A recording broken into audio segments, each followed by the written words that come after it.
Gold trusted gold buyers తాకట్టులో ఉన్న బంగారాన్ని విడిపించి ఈ రోజు ఉన్న మార్కెట్ ధరకే కొనబడును. మరిన్ని వివరాలకు సంప్రదించండి 7771077720. Hello all, welcome to RTV podcast. ఈరోజు మన షోలో స్పెషల్ గెస్ట్ ఎవరో తెలుసా? He is a director, writer, producer, singer and music director. ఆయన మరెవరో కాదు, RP Patnaik garu. Let's welcome him on to the show. Welcome to RTV podcast RP Patnaik garu. ఎలా ఉన్నారు? I'm good, very good. Okay, మీ movie I think 3 weeks back release అయింది కదా, ఆహా OTTలో చూశాను, చాలా బాగుంది. ఎందుకు మీరు చాలా రోజుల తర్వాత కంబ్యాక్ ఇచ్చిన తర్వాత ఒక కమర్షియల్ మూవీ కాకుండా ఇన్సిడెంటల్ బేస్డ్ మూవీ పిక్ చేసుకున్నారు? అసలు ఐడియాలో వచ్చింది మీకు? అంటే ఇది చేయకూడదు, అది చేయాలని రూల్ ఏం పెట్టుకోలేదు. ఓకే, ఆ థాట్ వచ్చింది, అది చేద్దాం అనే ఉద్దేశంతో చేసాం. కాఫీ విత్ ఏ కిల్లర్ అనే కాన్సెప్టే కొంచెం కొత్తగా అనిపించింది. ఒక కాఫీ షాప్లో ఒక కిల్లర్ వచ్చి తన టార్గెట్ని చంపడం కోసం ట్రై చేస్తుంటే ప్రతి టేబుల్ మీద లైఫ్ థ్రెట్ ఉంటే ఎలా ఉంటుంది అన్న ఒక కాన్సెప్ట్ వచ్చేసాం. ఓకే, జనరల్గా ఒక స్టోరీ అంటే ఏ బీచ్లోనో లేకపోతే ఒక ప్రశాంతమైన ప్లేస్కి వెళ్ళో ఒక వేరే దేశానికి వెళ్ళో చేస్తారు. మీరు ఎందుకు కాఫీ షాప్ని ఎంచుకున్నారు? రీజన్ ఏంటి? కథ డిమాండ్ చేసింది. అంటే మేము కథ అనుకున్నప్పుడే కాఫీ షాప్లో అనుకున్న కథ ఇది. ఓకే, కాఫీ షాప్లోనే. కాఫీ షాప్కి ఫ్రెండ్స్ ముగ్గురం కలిసి కాఫీ షాప్కి వెళ్తే ఇలాంటి కాఫీ షాప్లో ఇన్ని టేబుల్స్ ఉన్నాయి కదా, ఇన్ని టేబుల్స్లో ఎన్నో కథలు జరుగుతుంటాయి. ప్రతి టేబుల్ మీద ఒక కథ నడుస్తుంది. ఈ కథలన్నింటినీ కలిపి ఒక కథ చేస్తే ఎలా ఉంటుంది అనే థాట్ నుంచి ఒక పావు గంటలో అనుకున్నాం కథ. అనుకుని 2 గంటల స్క్రీన్ ప్లే రాసేసాం. ఓకే, 3 రోజుల్లో సినిమా తీసేసాం. 3 daysలో మూవీ అయిపోయింది. మీరు సినిమా చూసారు కదా, 3 days తీసినట్టు తెలుస్తుంది. అదే అంటున్నాను, అసలు 3 daysలో అంటున్నారు ఇప్పుడు, అసలు అది ఇంపాసిబుల్ అనిపిస్తుంది. సో ఇన్ని క్యారెక్టర్స్ పెట్టి మీరు ఒక ఇన్సిడెంటల్ బేస్డ్ మూవీ తీశారు, అది కూడా మీరు 3 daysలో తీసామంటున్నారు. కష్టమేమో అని అనిపించలేదా మీకు? ఛాలెంజ్ అంతే, ఛాలెంజింగ్గా ఏదైనా తీసుకుని అది చేయడంలో ఒక ఇది వేరే ఉంటుంది, కిక్ వేరే ఉంటుంది. కథ అనుకున్న తర్వాత ప్లాన్ చేసినప్పుడే ఇది 3 రోజులు తీయాలి సినిమా ముందే అనుకుని ఫిక్స్ చేసుకుని 3 రోజులు ఎలా తీయాలని దాని మీద బాగా ప్లాన్ చేసాం. ప్రీ ప్రొడక్షన్ ప్లాన్ చాలా చేసాం. ఎందుకు 3 days అనే అనుకున్నారు? అంటే కొంచెం టైం తీసుకుని చేసి ఉండొచ్చు కదా. అంటే అది ఒక ఛాలెంజ్ లాగా తీసుకున్నాం. అంటే అది కూడా ఒక రికార్డ్ అవుద్ది కదా, ఏదో తీసాం అందరిలాగా తీసామని కాకుండా కొంచెం అందరికన్నా డిఫరెంట్గా ఆలోచించాం కదా. అట్ ది సేమ్ టైం తీయడం కూడా ఎవరు చేయలేని ఛాలెంజ్ తీసుకుని చేద్దాం. ఇప్పుడు యాజ్ ఇట్ ఈస్ ఈ సినిమా ప్రతి షార్ట్ టు షార్ట్ ఉంది కదా, ఆ షార్ట్లు పెట్టుకుని కూడా 3 రోజుల్లో ఎవరు తీయలేరు. ఓకే, కామెడీ కూడా సినిమాలో చాలా బాగుంది. అంటే మీరు చెప్పినట్టు ఒక్కొక్క టేబుల్కి ఒక్కొక్క ట్రాక్ స్టోరీ ఉంది. సో ఇవన్నీ కలిపి తీసినప్పుడు మీకు ఏది బాగా ఛాలెంజింగ్గా అనిపించింది? అంటే రైటింగ్ అనిపించిందా, తీసేటప్పుడు మీకు ఛాలెంజింగ్గా అనిపించిందా, ఎలా? అంటే రైటింగ్ మాకు చాలా ఫాస్ట్గా అయిపోయింది. చెప్పాను కదా, 2 గంటల్లో మేము స్క్రీన్ ప్లే రాసాం. ఆ తర్వాత ఓన్లీ డైలాగ్ వెర్షన్స్ వరకే మేము వర్క్ చేసింది. బట్ తీయడం మాత్రం డెఫినెట్గా ఛాలెంజింగ్. ఎందుకంటే కెమెరా ఎటు తిప్పినా అటు క్యారెక్టర్స్ ఉండాలి. ఉన్న ఆర్టిస్టులు అందరూ కూడా బిజీ ఆర్టిస్టులు. అంటే ఈ మాత్రం గ్యాప్ దొరికినా క్యారవాన్లో వెళ్ళి కూర్చునే బ్యాచ్ అనమాట. అంత పెద్ద ఆర్టిస్టులు. అంత పెద్ద ఆర్టిస్టులను పెట్టినప్పుడు అది ఛాలెంజింగ్గా మొత్తం, అంటే కెమెరా ఏ యాంగిల్లో పెట్టినా ప్రతి ఆర్టిస్టు బ్యాక్గ్రౌండ్లో, అంటే పెద్ద ఆర్టిస్టులు బ్యాక్గ్రౌండ్లో ఊరికినే కనిపించడం అనేది కష్టం కదా. అంటే వాళ్ళకి డైలాగులు ఉన్నాయా, వాళ్ళకి ఇంపార్టెన్స్ ఉందా, వాటి వరకే ఆలోచిస్తారు వాళ్ళు. అలాంటిది ఈ ఫోర్గ్రౌండ్లో వేరే టేబుల్ మీద సీన్ అవుతుంటే బ్యాక్గ్రౌండ్లో వాళ్ళు కనిపిస్తుంటారు ఏ పని లేకుండా, అనేది చాలా కష్టం. వాళ్ళని కన్విన్స్ చేయాలి అలాంటి వాటిలో. ఇలాంటివన్నీ కొంచెం ఛాలెంజింగే. ఇంకోటి షూటింగ్లో మీకు ఏ యాంగిల్లో తీసినా ప్రతి యాంగిల్లో ప్రతి క్యారెక్టర్ వాళ్ళ సీట్లో కూర్చొని ఉండాలి, అవంతా ఉంటుంది. అందుకు ఇదంతా కొంచెం ఛాలెంజింగే, కొంచెం కాదు చాలా ఛాలెంజింగ్. అండ్ పెద్ద ఆర్టిస్టులను పెట్టాం కాబట్టి ఇంకా ఎక్కువ ఛాలెంజింగ్. మామూలుగా రెగ్యులర్ ఆర్టిస్టులు అయితే, అంటే చిన్న ఆర్టిస్టులు అయితే మనం ఏదో ఒక రకంగా ఒప్పించవచ్చు. అందరు కూడా బిజీ ఆర్టిస్టులు. ముందే ఫిక్స్ అయ్యారా ఈ క్యారెక్టర్ కి, ఈ ఆర్టిస్ట్ అని చెప్పి ముందే మీరు ఫిక్స్ అయ్యాం. కథ అనుకున్నప్పుడు ఈ క్యారెక్టర్ వీళ్ళతో చేద్దాం అని దాన్ని బట్టి చేసాం. ఓకే, మీరు చూస్తే ఇంత సాఫ్ట్ గా ఉన్నారు కదా, ఈ కిల్లర్ సీన్స్ అనేది ఎట్లా రాశారు మీరు? అంటే ఆబ్వియస్గా ఇప్పుడు కిల్లరు అనగానే కిల్లర్కి ఒక క్యారెక్టరైజేషన్ ఉంటుంది కదా. అందుకు ఫస్ట్ ఓపెనింగ్ సీనే కిల్లర్ క్యారెక్టరైజేషన్ ఏంటని డిఫైన్ చేసాం. చేసి తనకి ఒక అసైన్మెంట్కి వెళ్తే అతను మామూలుగా ఇతనికి కట్టేస్తాడు, కానీ అతన్ని చంపి this is my 36th murder, నేను ఇప్పటివరకు నా బుల్లెట్ మీద రాసిన పేరు ఎప్పుడు మిస్ అవ్వలేదు అవును. అని చెప్తాడు. అంటే నెక్స్ట్ మనం తన బుల్లెట్ మీద ఎవరి పేరు రాసి ఉందో అది డెఫినెట్గా చేస్తాడు అనేది మనం అక్కడ అండర్లైన్ చేసేసాం. చేసిన తర్వాత ఆ క్యారెక్టర్ ఎలా బిహేవ్ చేయాలి, ఆబ్వియస్గా దానికి తగ్గట్టుగానే మనం క్యారెక్టర్ డిజైన్ చేయాలి. మన నేచర్ బట్టి క్యారెక్టర్ ఉండాలని లేదు కదా, ఆ కిల్లర్ క్యారెక్టర్ ఎలా ఉండాలి దాన్ని బట్టి డిజైన్ చేస్తాం. Okay okay. మీరు చాలా ఇన్నోవేటివ్ మూవీస్ తీశారు. అంటే అంతకుముందు బ్రోకర్ మూవీ కానీ, ఇప్పుడు ఈ ఇన్సిడెంటల్ మూవీ కానీ, అందమైన మనసులో ఈ మూవీ కానీ, ఇవన్నీ ప్రతి జానర్లో కొంచెం డిఫరెంట్గా అనిపిస్తాయి. సో మీరు ఒక స్టోరీ పిక్ చేసుకునేటప్పుడు కానీ, రాసేటప్పుడు కానీ మీ ట్రిగరింగ్ పాయింట్ ఏంటి, ఇలా ఉండాలి అని చెప్పి? అంటే ప్రతిదీ కూడా అంటే అందరి ఆలోచనలు ఎక్కడ ఆగిపోతే అక్కడ నా ఆలోచనలు మొదలవుతాయి. అది నేను చాలా గర్వంగా చెప్తాను. ఎహెడ్ ఆలోచిస్తా టైంకి. అంటే ఇప్పుడు అందమైన మనసులో 13 ఏళ్ళ అమ్మాయి ఒక 21 ఏళ్ళ అబ్బాయిని ప్రేమిస్తే ఎలా ఉంటుందని ఒక థాట్. ఆ రోజుకి అది చాలా అడ్వాన్స్డ్ ఫిల్మ్. ఈ రోజు తీసుంటే కాంటెంపరీ ఫిల్మ్ లాగా అనిపించదు జనంకి. బట్ ఎందుకో నేను ఎహెడ్ ఆఫ్ టైం ఆలోచిస్తా. ఇప్పుడు బ్రోకర్ కూడా మీకు చూస్తే డిజిటల్ మొత్తం డిజిటల్లో తీయడం కానీ అది ఎహెడ్ ఆఫ్ టైం. అంటే అప్పటికి అందరూ ఫిల్మ్లో ఉన్నప్పుడు మేము డిజిటల్లో తీసాం.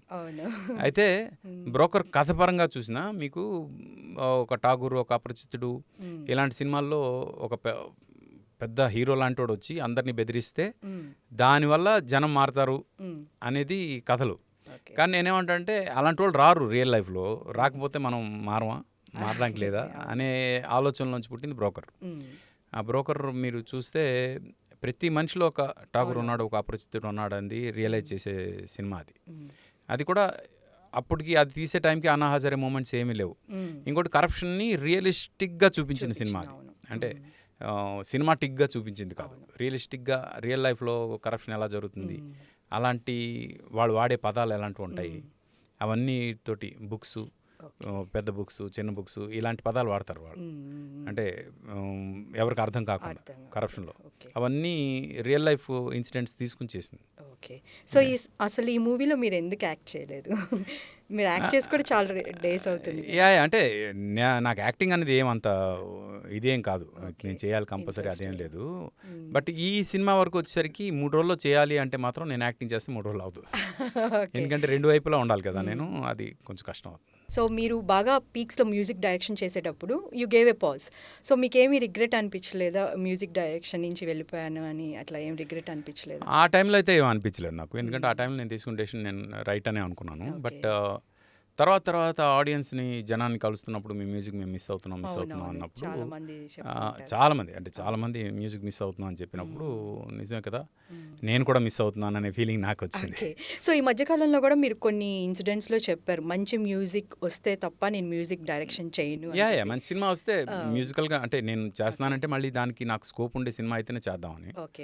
అందుకు I'm just waiting for that. Songs కానీ మ్యూజిక్ డైరెక్షన్ కానీ ఒక సెపరేట్ ఫ్యాన్ బేస్ ఉన్నారు.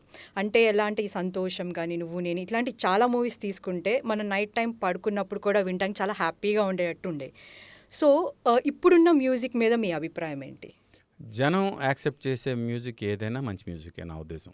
ఎందుకంటే మనం ఎవరి కోసం చేస్తున్నాం, జనం కోసం చేస్తాం. అంటే అప్పుడున్న క్వాలిటీ ఇప్పుడు ఉందంటారా? ఫ్రాంక్గా సౌండ్ క్వాలిటీ ఇప్పుడు ఇంకా పెరిగింది. సౌండ్ క్వాలిటీ ఇంకా లిరిక్స్ వైజ్ కూడా కొన్ని సందర్భాల్లో మంచి పాటలే వస్తున్నాయి, అదేం కాదంటలేదు. నాకు అదృష్టం ఏంటంటే మంచి కథలు ఉన్న సినిమాలు, ఆ సినిమాల్లో కథతో పాటు పాటలు రావడం వల్ల నేను మంచి పాటలు చేయగలిగాను. నాకు కూడా అలాంటి సిచ్యువేషన్స్ వస్తే అలాగే చేసేవాడిని. సో ఫోక్ సాంగ్స్ అనేది మీరు తీసుకొచ్చారు, అదొక ట్రెండ్ క్రియేట్ చేశారు. అలాంటి దాని గురించి మీరు ఏం చెప్తారు అసలు? అంటే ఫ్రాంక్గా నా సక్సెస్ వెనుక క్రెడిట్ మ్యాక్సిమం నేను నా డైరెక్టర్స్కే ఇద్దాం అనుకుంటున్నాను. ఎందుకంటే వాళ్ళు అలాంటి సిచ్యువేషన్స్ క్రియేట్ చేయకపోతే నేను ఆ పాటలు చేసేవాడిని కాదు. అంటే ఇప్పుడున్న సాంగ్స్ ఎలా అంటే ఒక 5 సాంగ్స్ ఉంటే ఒకటే సాంగ్ హిట్ అవుతుంది, అదే ఎక్కువ వైరల్ అవుతుంది, కానీ కొన్ని రోజుల్లో అది మర్చిపోతున్నారు. సో మీ సాంగ్స్కి ఉన్నట్టు 5 సాంగ్స్ సూపర్ హిట్ అవ్వట్లేదు ఇప్పుడు. అంటే it all depends on the trend అండి. ఇప్పుడు అప్పుడేంటంటే ఆల్బమ్స్ ఉండేవి, అంటే ఒక సీడీయో క్యాసెటో కొని వినేవాళ్ళు. వినేటప్పుడు ఆ క్యాసెట్ మొత్తం నచ్చింది అనుకో మొత్తం రిపీటెడ్గా వినేవాళ్ళు. ఇప్పుడు ఏంటంటే మనకి ఇండివిజువల్ సాంగ్సే రిలీజ్ అవుతున్నాయి, మనకి సీడీలు లేవు, క్యాసెట్లు లేవు. అందుకు ఏ సాంగ్ ఆ సాంగ్ రిలీజ్ అవుతున్నప్పుడు ఆ సాంగ్ ఫస్ట్ ఏ సాంగ్ అయితే జనంకి హుక్ అవుతుందో ఆ సాంగ్కి వాళ్ళు హుక్ అయిపోతున్నారు. తర్వాత వచ్చే సాంగ్స్ని వాళ్ళు దాని తర్వాత రేటింగ్ వేస్తున్నారు తప్పితే ఆ తర్వాత ఇది అవ్వట్లేదు. ఎందుకంటే అప్పటికే చాలాసార్లు వినేసి ఉంటారు. అప్పట్లో ఏంటి, ఒక సీడీ ఉందనుకోండి, ఫస్ట్ లాస్ట్ సాంగ్ వరకు ఒకే రన్లో వినేవాడు. ఇప్పుడేంటి ఒక సాంగ్ వచ్చి అది ఒక 15 రోజులు జనంలో బాగా నానిపోయిన తర్వాత నెక్స్ట్ సాంగ్ వస్తుంది. ఆ నెక్స్ట్ సాంగ్ దాన్ని డామినేట్ చేసి వచ్చే సాంగ్ వస్తే తప్ప దాన్ని ఓవర్కమ్ చేయదు. అందుకు ఇది అవుతుంది తప్పితే ఇవి కూడా క్యాసెట్ లాగా రిలీజ్ అయితే నాకు తెలిసి క్యాసెట్ సీడీ లాగా రిలీజ్ అయితే ఇవి కూడా అలా హిట్ అయి ఉన్నాము. ఓకే. సో ఇప్పుడున్న మ్యూజిక్ డైరెక్టర్స్ కానీ సింగర్స్ కానీ మీరు సజెషన్ ఇవ్వాలంటే ఏం చెప్తారు? ఏమి ఇవ్వదలుచుకోలేదు. సజెషన్ లేదు, every individual has got his own talent. అంటే ప్రతి ఒక్కరికి వాళ్ళకంటూ ఒక ఇది ఉంది, స్టైల్ ఉంది. ఆ స్టైల్ వాళ్ళు పెర్ఫెక్ట్గా చూపించాలి, వాళ్ళు 100% ఇవ్వాలి. అంతేగాని నేను ఇప్పుడు ఒక సజెషన్ ఇచ్చే కాబట్టి దాన్ని బట్టి వాళ్ళు ఫాలో అవ్వాలంట.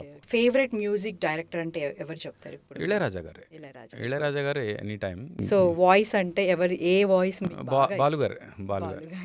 హిందీలో ఇప్పుడున్న వాళ్ళు ఇప్పుడు అనురాగ్ కుల్కర్ని, శ్రీకృష్ణ వీళ్ళంటే బాగా ఇష్టం. ఓకే, అనురాగ్ కుల్కర్ని.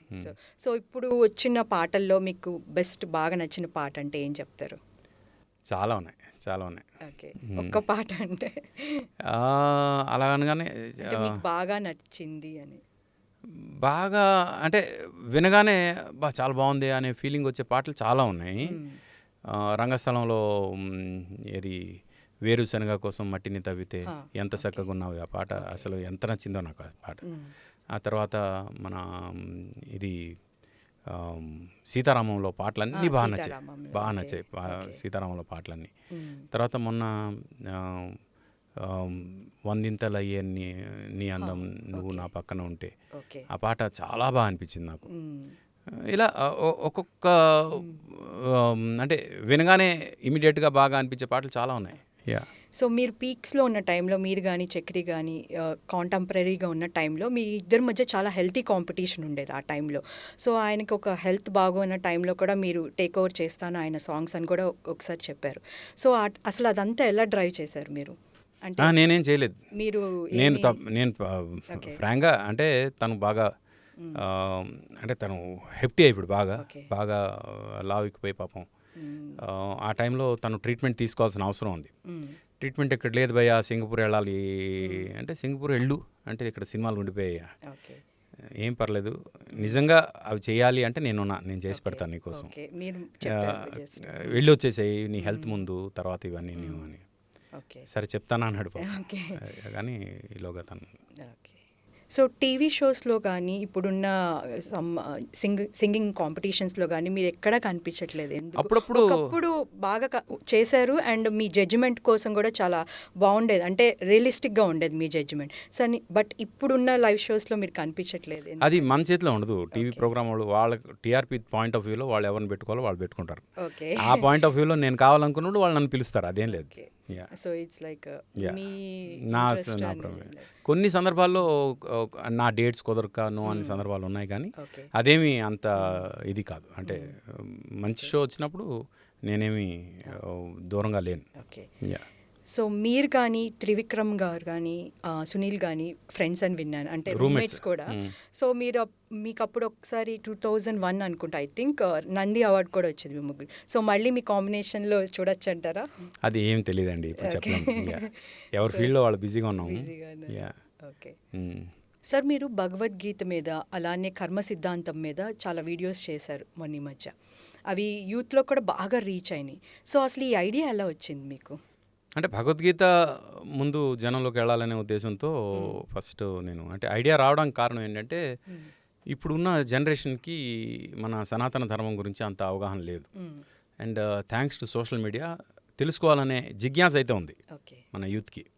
పోతే తెలుసుకోవడానికి మంచి ప్లాట్ఫామ్ లేదు. వాళ్ళు కరెక్ట్గా మంచి ప్లాట్ఫామ్లో కనుక వాళ్ళకి మనం ఎంకరేజ్ చేస్తే వాళ్ళు వినడానికి రెడీగా ఉన్నారు. అయితే యూత్కి ఏంటంటే సంస్కృతంకి దూరంగా ఉన్నాం మనం అంతా. సంస్కృత శ్లోకాలతో చెప్తే వినేంత టైం లేదు ఈ స్వైపింగ్ యుగంలో. అందుకు ఓన్లీ తాత్పర్యం 700 శ్లోకాలు భగవద్గీతవి, 18 అధ్యాయాల్లో 700 శ్లోకాల తాత్పర్యం కంప్లీట్గా ఎలాంటి డిస్ట్రాక్షన్ లేకుండా మొత్తం 18 అధ్యాయాలు 700 శ్లోకాలు ఒకే స్ట్రెచ్లో వినడానికి. అంటే అధ్యాయం పరంగా వినాలంటే అధ్యాయం పరంగా, లేదా అన్ని అధ్యాయాలు కలిపి వినాలంటే అన్ని అధ్యాయాల పరంగా నేను యూట్యూబ్లో రిలీజ్ చేశాను నా ఛానల్లో భగవద్గీత.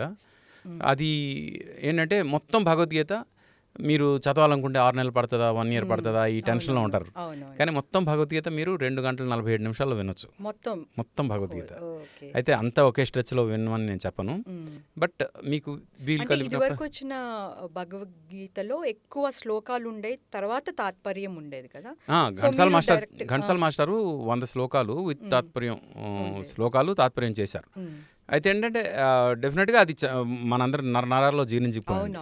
అయితే అప్పట్లో ఉన్న ఆ ఇది ఏదైతే ఉందో, ట్రెండ్ ఏదైతే ఉందో, శ్లోకాలతో పాటు వినొచ్చు అనే ట్రెండ్, అది ఇప్పుడు లేదు. ఇప్పుడు ఏంటంటే తాత్పర్యం తెలిస్తే చాలు. ఇప్పుడు స్పీడ్ యోగం కదా, ముందు భగవద్గీతలో ఏముందో అది తెలుసుకుంటే, అది తెలుసుకున్న తర్వాత లేదు ఇది శ్లోకాలతో తెలుసుకోవాలి అనే ఒక జిజ్ఞాస కలిగింది అనుకోండి, అప్పుడు గంగాధర శాస్త్రి గారు మొత్తం 700 శ్లోకాలకి విత్ శ్లోకం తాత్పర్యం చేశారు. అది వినడానికి బాగుంటుంది జనంకి. సో నేను ఎందుకు అంటున్నానంటే ఇప్పుడున్న నెగిటివ్ జనరేషన్లో మనం ఒకరికి అడ్వైజ్ ఇచ్చినా తీసుకునేటట్టు ఎవరూ లేరు. అంటే నాకు తెలుసులే మీరేంటి చెప్పేది అన్న టైప్లో ఉన్నారు. అలాంటి ఈ టైంలో అసలు భగవద్గీత ఈ శ్లోకాలు ఇలా రాయాలి, ఇలా చెయ్యాలి అని అసలు ఆ పాయింట్ మీకు ఎక్కడ వచ్చింది? అసలు మనం ఎవరం చేయడానికి, అంత దేవుడే చేయించుకుని, ఫ్రాంక్గా అంతా చేయించుకుని దేవుడే. ఇప్పుడు ఇక్కడ ఆర్పి పట్నాయక్ చెప్పిన భగవద్గీత కాదు, అది దేవుడు చెప్పిన Bhagavad Gita. I'm just a medium. ఏదో ఆర్పి పట్నాయక్ చెప్పాడు కాబట్టి మీరు వినండి కాదు, అది శ్రీకృష్ణ పరమాత్మ చెప్పాడు, అది నా వాయిస్లో చెప్పాం అంతే. కానీ నేను నిమిత్త మాత్రుడిని, అతను చెప్పింది నా వాయిస్ త్రూగా వస్తుంది అంతే, అంతకు మించి ఇంకేం లేదు. నేను చెప్పాను కాబట్టి మీరు వినండి అని చెప్పేంత రైట్ నాకు లేదు, కృష్ణుడు చెప్పాడు కాబట్టి వినండి. ఓకే. సో జనరల్గా భగవద్గీత వింటే చాలు మనకి లైఫ్లో అన్ని లెసన్స్ నేర్చుకుంటామని అంటారు. సో మీరు దీని గురించి రీసెర్చ్ చేసేటప్పుడు అసలు మీరు తెలుసుకుంది ఏంటి? అంటే you should know the difference between knowledge and wisdom అండి. ఓకే. నాలెడ్జ్ అంటే ఏంటి, విజ్డమ్ అంటే ఏంటి, ఈ రెండు డిఫరెన్స్ తెలిస్తే భగవద్గీత ఏంటో అర్థమవుతుంది. ఓకే. నాలెడ్జ్ అంటే ఏంటి, మన పంచేంద్రియాలు మనకి ఏదైతే ఇన్ఫర్మేషన్ సేకరిస్తాయో, చూసిన దానికి టేస్టు, వాసన, టచ్, విన్నాం, ఏం విన్నాం, వాటికి సంబంధించిన ఇన్ఫర్మేషన్తో వచ్చేది నాలెడ్జ్. ఓకే. వాటికి అతీతంగా ఉన్నది విజ్డమ్. ఓకే. ఆ విజ్డమ్ తెలుసుకోవాలంటే మాత్రం భగవద్గీత తెలుసుకోండి. ఓకే. సో అంతకు ముందున్న భగవద్గీత ఈ శ్లోకాలన్నిటికీ మీరు ఇప్పుడు రాశారు కదా. నేను రాయలేదు, సారీ, మీరు ఇప్పుడు చేసిన దీనికి మీకు అనిపించలేదా అప్పుడు ఉన్న దానికి ఇప్పటికి కాంపిటీషన్ అవుతుందేమో అని? సో ఎందుకంటే జనాలు అది బాగా అలవాటు పడిపోయి ఉంటారు కదా, సో ఇప్పుడు కొత్తగా వింటారు అనేది మీకు అనిపించలేదా? అంటే ఇప్పుడు వాటి వల్ల వాళ్ళు కొంతమందికి రీచ్ అయ్యారు, నా వల్ల నేను ఇంకొంతమందికి రీచ్ అవుతాను అంతే. టార్గెట్ తప్పితే వాళ్ళతో నేను పోటీ పడి వాళ్ళని నేను డామినేట్ చేసేద్దాం అలాంటి భావన ఎట్టి పరిస్థితి లేదు. ఇంకొకటి, ఘంటసాల మాస్టారు 50 ఏళ్ల క్రితమే ఆయన చేసిన అద్భుతమైన భగవద్గీతతో పోటీ ఎవరు కూడా చేయలేరు, ఎందుకంటే that is one and only Bhagavad Gita. Target వచ్చి యూత్. పోతే అదేంటంటే 100 శ్లోకాలకే పరిమితం, 100-108 మధ్యలో ఉంటుంది ఆ శ్లోకాలు. ఇదేంటంటే భగవద్గీత అనేది 700 శ్లోకాలు కదా, వాటి మొత్తం తాత్పర్యం తెలియాలి యూత్కి అనే ఉద్దేశంతో ఇది చేశాను నేను. అండ్ నా టార్గెట్ యూత్. మీరు నమ్మరు, అంటే మీరు కామెంట్స్ సెక్షన్ చదివితే ప్రెగ్నెంట్ ఉమెన్ ఆర్ లిస్నింగ్. వాళ్ళు ఎందుకు వింటున్నారంటే నా ఊంలో ఉన్న నా బేబీ వినాలి భగవద్గీత అని వింటున్నారు. బేబీ విన్నప్పుడు, ఊంలో ఉన్న బేబీ వింటే after birth the baby is going to be A positive, దీంతో వస్తుంది సోల్ అని, అంటే ఇది లైఫ్. అంటే అక్కడి నుంచి స్టార్ట్ అయిపోతుంది భగవద్గీత. ఈ భగవద్గీతలో ఉన్న గొప్పతనం అది, అంటే అందరికి అర్థమయ్యేలాగా ఉంటుంది కాబట్టి. ఆ అమ్మలు పాపం వాళ్ళ కామెంట్స్ చూస్తే చాలా హ్యాపీ అనిపిస్తుంది.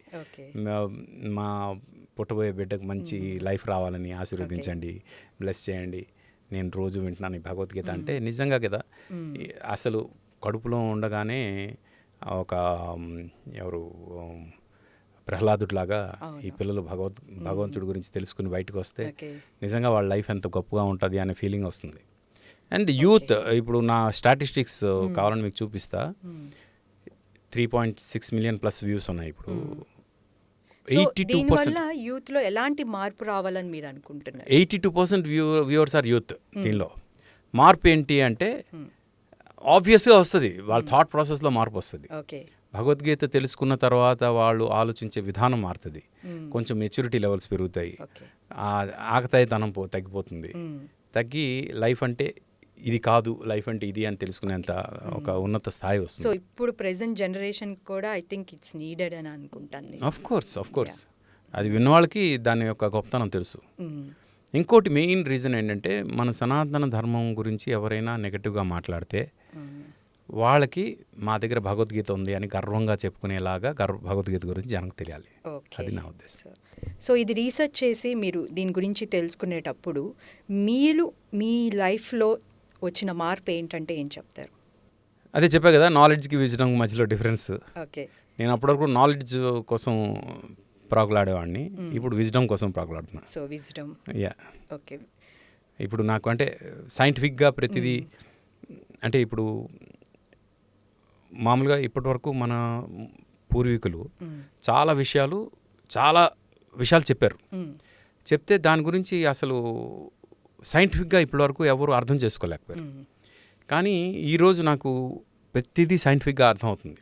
నేను బేసికల్గా సైన్స్ బ్యాక్గ్రౌండ్ స్టూడెంట్ని, నా పీజీ కూడా సైన్స్ బ్యాక్గ్రౌండ్ కాబట్టి ప్రతిదీ సైంటిఫిక్ యాంగిల్లో చూస్తాను. ఈరోజు భగవద్గీత తెలుసుకున్న తర్వాత భగవద్గీతని సైంటిఫిక్ యాంగిల్లో చూడడం మొదలుపెట్టిన తర్వాత నాకు ఆత్మని సైంటిఫిక్గా ఎక్స్ప్లెయిన్ చేయగలను, మోక్షాన్ని సైంటిఫిక్గా ఎక్స్ప్లెయిన్ చేయగలను. వాళ్ళు ఏదైతే ఇది అని చెప్పారో దానికి సైంటిఫిక్గా ఎక్స్ప్లెయిన్ చేయడానికి ఉన్న విజ్డమ్ నాకు వచ్చింది. ఓకే. సో మీరు ఇప్పుడు ఆత్మ సోల్ అని అంటున్నారు, బట్ ఇప్పుడున్న జనరేషన్కి అది చాలా ఎక్కువ అవుతుంది అని అనిపించలేదు? ఎందుకంటే వాళ్ళు ఇంత టైం ఉండదు వాళ్ళకి. సో వాళ్ళకి ఏ విధంగా ఇది అసలు హెల్ప్ఫుల్ అవుతుంది అంటారు?